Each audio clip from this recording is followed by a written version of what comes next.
kreditimiz bor, 17 million so'mgacha 27% dan 2 yil muddatga. Ucha imtiyozlari bor. Bitta kafillik asosida olsalaringiz bo'ladi. Keyin o'sha oilaviy tadbirkorlikdan naqd pul ko'rinishida hozir aytgan bo'lgan yopilgan plastik kartaga 5-10 million so'mgacha plastik karta orqali olsalaringiz bo'ladi.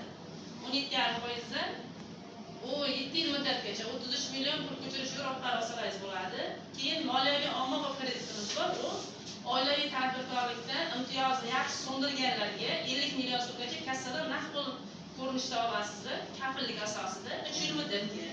Ayol kishiga 24%, erkaklarga 25%. Ayollarga ham doim boyagi nima ligota borda 1%. Ana shuni agar imtiyozlari bor, agar sizlarga ma'qul bo'ladigan bo'lsa, oilaviy tadbirkorlikdan o'sha kreditni yaxshi so'ndirganlar bo'lsa, hujjat orqasalaringiz o'zim uzog'i agar nima bo'lsa 3 kunda chiqarib beraman. O'zi 2 kun, ya'ni juda cho'zilib qolib bo'lsa 3 kunda chiqarib beraman. 3 yil muddatga. 33 million hokim yordamchisi tavsiyasi Hokim yordamchisi tavsiyasi bilan beriladi. Hokim yordamchisiz bu kreditga tavsiya berib bo'lmaydi.